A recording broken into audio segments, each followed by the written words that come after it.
अंजुमन सैयद गाजदान के secretary Syed server Chishti ने सलाम टीवी से खास बातचीत की। उन्होंने कहा कि अर्जी राहत है, फिलहाल आखिरी जजमेंट का इंतजार हमें है।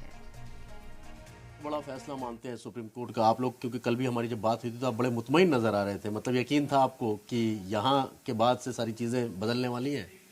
पहले तो आज के मैं कोर्ट वर्डिक्ट पर सुप्रीम कोर्ट का शुक्रिया अदा करना चाहूँगा, और ये एक इंटरिम रिलीफ है और इंटरिम रिलीफ भी बहुत बड़ी है। Supreme Court stays any proceedings of issuance of orders और surveys of any places of worship till validity of sections 3 and 4 are decided.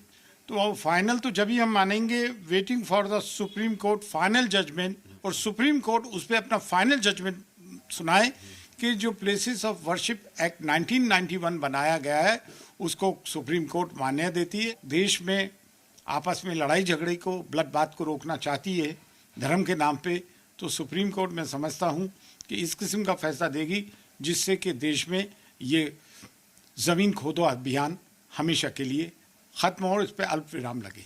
Mehboob Khan के साथ सैयद मुबशर, सलाम टीवी, अजमेर।